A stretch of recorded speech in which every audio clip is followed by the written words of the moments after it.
They all thought she was just another quiet girl. But the truth? The truth would make their blood run cold. At Lincoln Valley High, where gossip spread faster than fire and reputation was everything, Aaliyah James was invisible. Not because she wasn't worth noticing, but because she made sure no one noticed her. She moved through the halls like a shadow, silent and unreadable. Her tightly coiled hair was always pulled back, her uniform always perfectly pressed, and her brown eyes carried a calm that unnerved those who dared to meet her gaze for too long. Teachers called her reserved. Students called her weird. She never spoke unless spoken to. She didn't eat lunch with anyone. She never stayed after school, and because people couldn't figure her out, they made up stories. They said she was strange, maybe broken, maybe dangerous. But they were all wrong. The truth about Aaliyah James was far more terrifying than any rumor they could dream up, because the one thing no one at Lincoln Valley High knew, the one thing that would have stopped them all dead in their tracks, was that her father wasn't just some working-class man. He wasn't a lawyer or a doctor or some forgotten ex-athlete. Her father was Elijah James. And in the darkest corners of the city, people didn't say his name unless they were prepared to bleed for it. He wasn't a gangster who flashed wealth on social media. He didn't walk around with gold chains or loud threats. He was the kind of man you never saw coming, the kind of man who whispered your name once and you were never heard from again. Elijah James had built an empire not on fear, but on silence, on precision, and he taught his daughter everything he knew, not with words, but with lessons. Aaliyah never needed to fight, never needed to argue, because she knew that anyone who dared to hurt her wouldn't be facing her. They'd be facing him. Still, at school, she let them think she was weak, because she had learned early on silence was power. And the longer you let your enemies believe you were nothing, the more devastating it was when they finally realized the truth. No one in Lincoln Valley walked with more arrogance than Chase Duvall. His father owned half the tech companies that lined downtown, and everyone knew it. His house was bigger than most hotels. His birthday parties had live DJs and brand sponsors, and he walked into school every day like he was stepping onto a stage built just for him. He wasn't the biggest guy, but he didn't need to be. Power clung to him like a second skin. He could destroy someone's reputation with a single post, get a teacher transferred with one call from his father. Everyone either wanted to be Chase or feared him. Most just kept their heads down and hoped he wouldn't pick them next. And then he saw Aaliyah. She was walking through the hallway like she always did, head down, books in hand, not bothering anyone. That's what made her stand out to him. She didn't try to get attention, didn't even glance his way. She was untouchable in a way he didn't understand, and for someone like Chase, that was unacceptable. He needed control, he needed dominance, and when someone refused to give it to him, he took it. That was his nature, his obsession. So he started small. The first time, he accidentally bumped into her near the lockers, knocking her books to the floor. She didn't say anything, didn't look up, just bent down, picked them up, and kept walking. No anger, no reaction. It annoyed him. The second time, he nudged her shoulder in the middle of a crowded hallway, expecting at least a flinch. Nothing. Just a cold glance, straight into his eyes, then silence. Not a word, not even fear. And that's what got under his skin the most. It wasn't like the other kids. Most of them would crack after one or two incidents, start crying, complain to a teacher, or try to avoid him altogether. But Aaliyah did none of those things. She just kept showing up, quiet, unbothered, unshaken. It was like she didn't care. And for Chase Duvall, the boy who had built his identity on getting reactions, her silence was the worst insult imaginable. He needed to break her, not because she'd done anything to him, but because she hadn't. Because she refused to acknowledge the power he thought he had. And that kind of defiance, even in silence, was something Chase couldn't ignore. So, he escalated. First, it was a cruel nickname. Mute. Whispered in the back of class, passed around through group chats. Then came the sticky notes on her desk with mocking messages. But even when the whispers turned to snickers and the snickers turned to laughter, Aliyah didn't crack. She didn't snap back, didn't show weakness, and that only made him push harder. One afternoon, as the cafeteria buzzed with noise, Chase stood up from his table, walked across the room, and plucked Aliyah's lunch tray from her hands like it was a trophy. He held it high in the air, announcing to everyone, "Let's see what royalty's eating today." The room quieted for a moment. He flipped open her lunch, saw the plain sandwich and apple, and laughed. "Damn! Is that it? Didn't Daddy give you lunch money, or did he spend it all on court fees?" His friends laughed. Aliyah stared. No words, no emotion. She just looked at him, eyes steady, unreadable. Chase slammed the tray down, flipping food onto the floor. "Pick it up," he sneered. She didn't move, didn't flinch, just kept looking at him. For the first time, Chase felt something he didn't like. A chill, not from her silence, but from the realization that she wasn't afraid of him at all. And worse, she wasn't playing his game. He was playing hers, and he had no idea how dangerous that would be. By the next morning, everything had changed, but no one had noticed it yet. Not the teachers, not the students, not even Chase. Aliyah arrived at school like she always did, early, quiet, and alone. But something in the air felt different. It wasn't the weather or the time of year. It was the way the hallways seemed too still when she walked through them. As she stepped into her first class, a few heads turned, eyes flicking toward her before quickly looking away.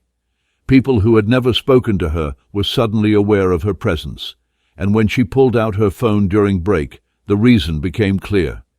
Dozens of texts, some from unknown numbers, others from classmates she had never exchanged a single word with. Messages ranged from cruel to strange. "You seriously need help." "What's wrong with you? Are you going to bring a knife next time?" Confused, Aliyah opened the first image, and there it was, a photo, her face warped and distorted, edited to look grotesque.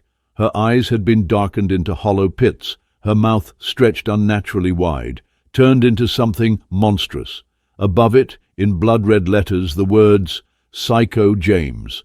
Beneath it were hundreds of comments, some mocking, others terrified. Someone had gone through the effort to not only edit the image, but spread it like wildfire through every group chat, every platform. Her face was now a meme, a joke, a threat. Chase had turned her silence into a weapon against her. He wanted everyone to fear her, or laugh at her, or both. But as Aliyah stared at the image, she didn't feel embarrassment. She didn't feel fear. She felt empty. Not the kind of emptiness that breaks a person, but the kind that clears space, makes room. A cold, precise awareness settled in her chest, like something inside her had finally opened its eyes. Because this wasn't just bullying anymore, it was war, and Chase had just given her the proof she needed. The photo didn't appear by chance. It had been crafted, carefully, cruelly. Only someone with Chase's confidence and resources could pull this off and feel untouchable while doing it. And that told her everything she needed to know. Chase wasn't trying to just humiliate her. He wanted her destroyed.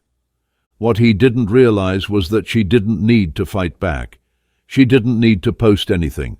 She didn't need to defend herself, because there was someone else who had just seen that photo too. And unlike Chase, that man didn't play games. That evening, Aliyah walked through the wrought iron gates of her home and entered a world most people didn't even know existed. The mansion stood tall and silent, every corner polished to perfection, every shadow filled with presence. She didn't have to say a word. Her father was already waiting in the lounge, the glow of a whiskey glass in his hand, the room still except for the soft crackling of the fireplace. She approached, silent as always, placed her phone on the table, the screen lit up with the photo still staring back. Elijah didn't speak at first. He didn't ask questions. He simply leaned forward, picked up the phone, and stared. And when his eyes locked onto that twisted image of his daughter, something shifted. Not on the outside. His hands didn't tremble, his face didn't change, but behind his gaze, something cold ignited. He placed the phone down slowly. "Who did this?" Aaliyah's answer was a single name: Chase Duvall. That was all it took. Elijah James was a man who had built his legacy not on violence, but on the threat of it. He understood better than anyone that silence could be a sword. And tonight, that sword was drawn. Within the next hour, the wheels began turning in places no one at Lincoln Valley could see. Technicians, hackers, men who never left digital footprints, they were already at work. By midnight, every post that featured Aaliyah's photo had vanished, deleted, wiped clean. Even private messages were gone. Phones buzzed with strange glitches, Instagram accounts locked out, TikTok drafts erased. No warnings, no explanations, just absence.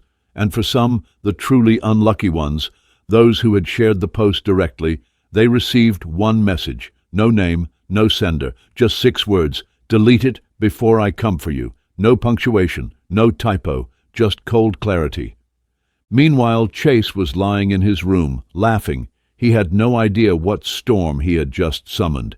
His phone buzzed constantly with praise from friends, inside jokes and screenshots. Psycho James was trending in their private group chat. They were riding high on mockery. For Chase, this was power. This was dominance. He thought he had won, until he refreshed the page, and the post was gone. Not just from his feed, but from everyone's, vanished in real time, like it had never existed. He blinked, confused. He tried to open Instagram, logged out. He entered his password, account not found. Panic started as a small buzz in the back of his mind. He picked up his friends' phones. Same problem, same messages, same disappearance. Suddenly, his room didn't feel so safe anymore. At exactly 12:47 a.m., the landline in the Duvall mansion rang. A line no one ever used. A number only a handful of people in the city even knew existed. Marcus Duvall, Chase's father, was not a man who liked surprises. But when he saw the digits on the caller ID, his stomach dropped. He answered with practiced calm, "This is Marcus." The line was quiet for a beat too long. Then a low voice spoke, deliberate and slow. "Tell your son to behave before I teach him my way." No name, no threats, just a statement. Marcus tried to maintain control. "There's no need to make this a bigger issue," he said carefully. "They're just kids." Silence again. Then the voice returned, colder now. "If someone touched your son, what would you do?" Marcus started to reply, but the voice didn't wait. "If someone touches my daughter, I bury them." And the line went dead. Chase had no idea that while he tossed in bed that night, trying to make sense of the digital vanishing act, his father had just faced the most dangerous conversation of his life, and it wasn't over. 10 minutes later, Marcus Duvall stormed into his son's room. Chase sat up, startled by the look on his father's face. He had never seen fear in his father before, not once. But tonight, Marcus looked pale, strained. "What did you do to Aaliyah James?" he asked through gritted teeth. Chase scoffed, tried to play it off. "It was just a joke, Dad, a stupid meme." But Marcus wasn't listening. He was staring at his son like he was already lost. "You don't understand what you've done," he muttered. "You've put all of us in danger." Because Elijah James wasn't a rumor. He wasn't a myth. He wasn't just some criminal. He was the kind of man people never crossed, not because of what he might do, but because of what he could do. Chase had mocked the wrong girl, and Marcus knew the only way to fix this was to run. The next morning, Lincoln Valley High felt hollow. The bell rang like usual. The students filled the halls as they always did, but something was missing. Someone. Chase Duvall, the king of cruelty, the center of attention, was nowhere to be seen. His absence spread through the school like a rumor with legs, quick and slippery. First, it was confusion. "Where's Chase?" Then it became curiosity.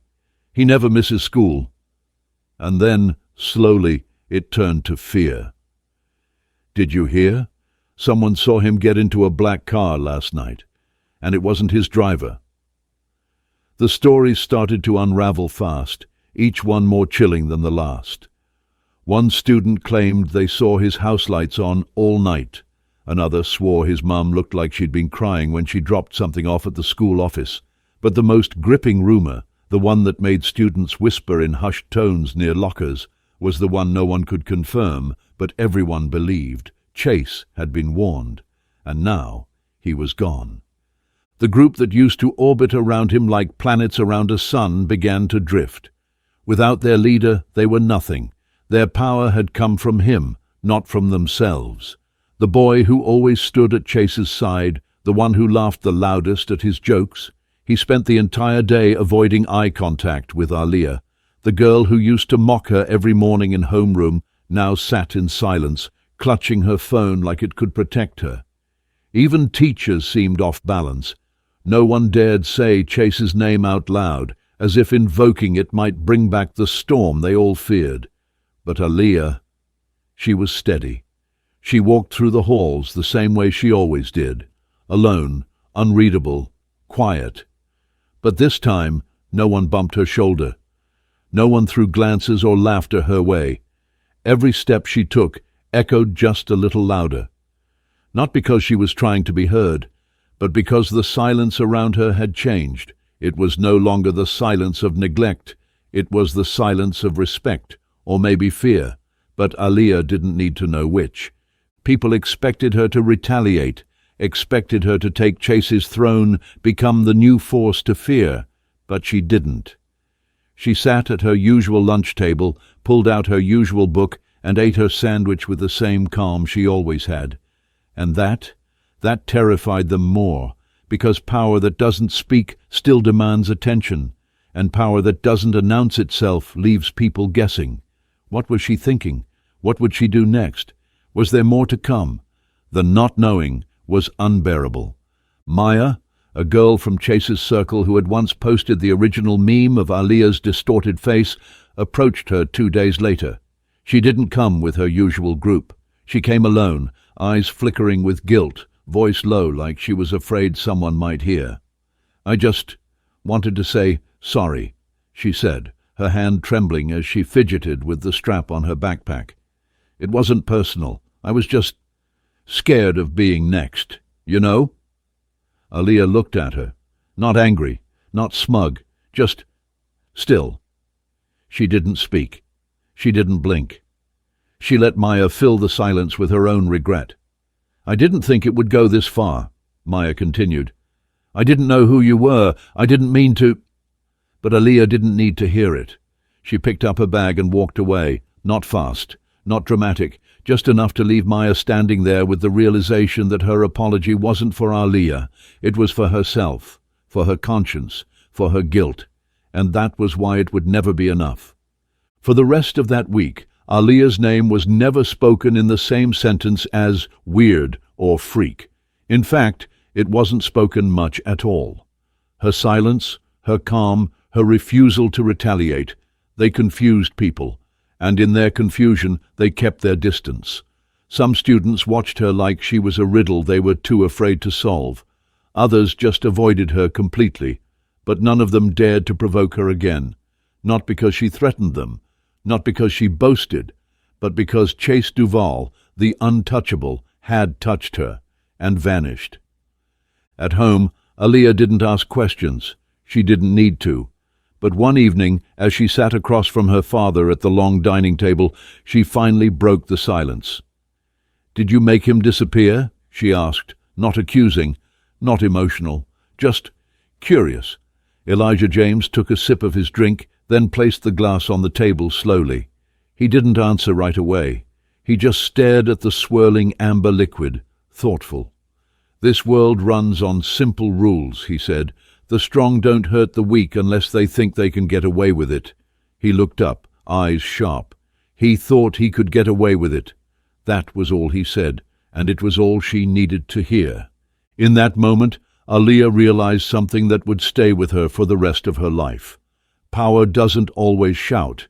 It doesn't need to parade itself around. Real power is calm, measured. It doesn't seek revenge. It waits. It watches, and then it ends the threat with precision. Chase thought he was strong because people feared his voice, his posts, his influence. But Aaliyah had survived every attempt to humiliate her without flinching. And when the real storm came, it was her silence, not her screams, that brought everything crashing down. By the time a full week had passed since Chase Duvall's disappearance, Lincoln Valley High had been completely transformed. The school hadn't changed its schedule. The announcements were still made over the intercom. The same classes were being taught in the same rooms. But the students walked differently, spoke differently, thought differently, because power had changed hands, even if no one said it aloud. There was no crown, no announcement, no replacement king. But everyone knew the truth. The balance had shifted, and it hadn't landed on someone loud, aggressive, or attention-seeking. It had landed on Aaliyah James, not because she demanded it, not because she wanted it, but because, in a place where fear once reigned, she had walked through it and come out untouched, and no one had the courage to challenge someone who didn't flinch even when standing in fire. Now, when Aaliyah walked through the hallways, people moved out of her way, not dramatically, not like she was royalty, but with the quiet recognition that this was someone you didn't bother. People didn't whisper behind her back anymore.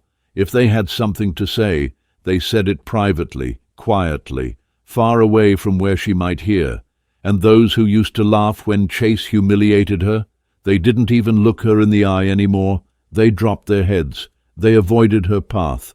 Even the teachers, once oblivious, seemed to treat her presence with an odd mixture of respect and caution.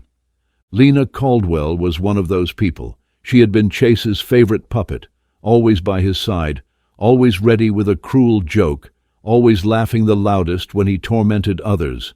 But now, Lena sat alone in the cafeteria, pushing her food around her tray like she didn't recognize the world around her. Because in a way, she didn't. The social ecosystem that once protected her had collapsed, and without Chase, she was nothing. She had tried once to approach Aaliyah after class. She had even managed to say the words, "I didn't mean for things to go that far." But Aaliyah had just stared at her, not with hate, not with pity, just with that same unreadable stillness. And that was somehow worse, because Lena wanted a response, any response, but she got nothing, and she realized in that moment that she wasn't owed one. That kind of silence, the kind that comes not from fear, but from clarity, is what made Aaliyah untouchable. It was what kept people guessing, because no one knew what she was thinking. No one knew if she'd ever retaliate. No one knew how involved her father had really been. All they knew was that Chase was gone, and the girl he used to mock now sat at peace, untouched, unbothered. And that mystery, the not knowing, was more terrifying than any rumor. And yet, Aaliyah didn't change. She didn't walk around acting like she ruled anything. She didn't demand apologies or make others feel small. She didn't need to, because her existence alone had done something far more powerful. It had forced the entire school to see her, truly see her, not as the quiet girl in the back of the class, not as the target, but as someone who couldn't be broken, and in a school built on power dynamics that made her the strongest one there. The strange part was, Aaliyah never wanted any of this. She never asked to become a symbol. All she wanted was peace, a space to breathe, a place to belong without being judged or harassed or turned into someone's entertainment. And now, ironically, she had all that, but not because people accepted her, because they feared what might happen if they didn't. That wasn't justice, not really, but it was survival, and that was enough.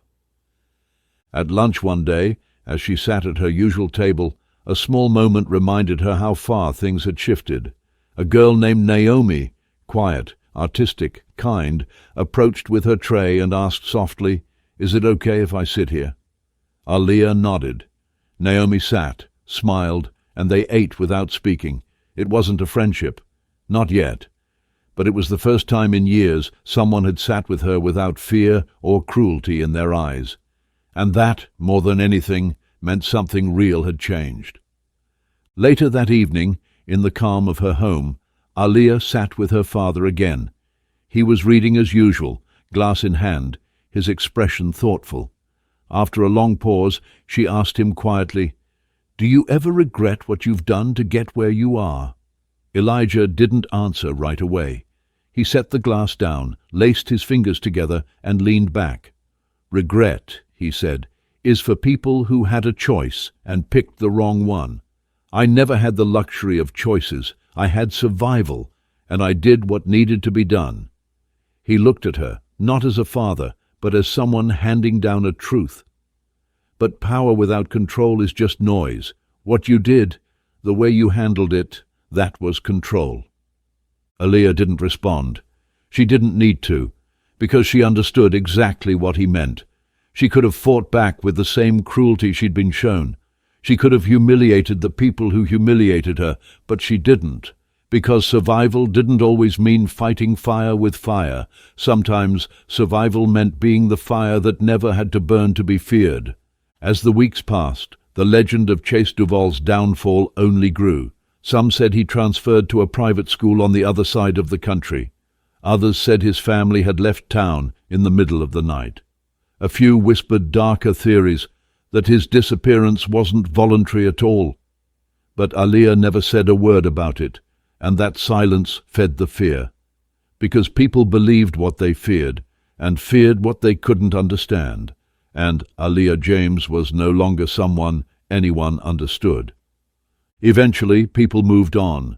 New gossip replaced the old, new stories circulated in hallways and classrooms, but the memory of what happened to Chase never fully left. It lingered in the corners of conversations. It sat at the edge of every laugh that didn't sound quite right. And Aaliyah? She remained exactly as she was, still, unbroken, at peace, because she had nothing to prove to anyone. She didn't become powerful because her father was Elijah James. She didn't earn respect because she had connections or threats behind her. She became powerful because she never gave them the one thing they all wanted, her reaction. She didn't lose herself. She didn't let them change her. And that, in the end, was the most dangerous thing of all.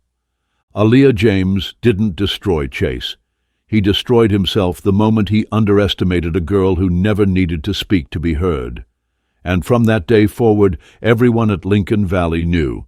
Silence doesn't mean weakness. Sometimes silence is just the calm before the reckoning.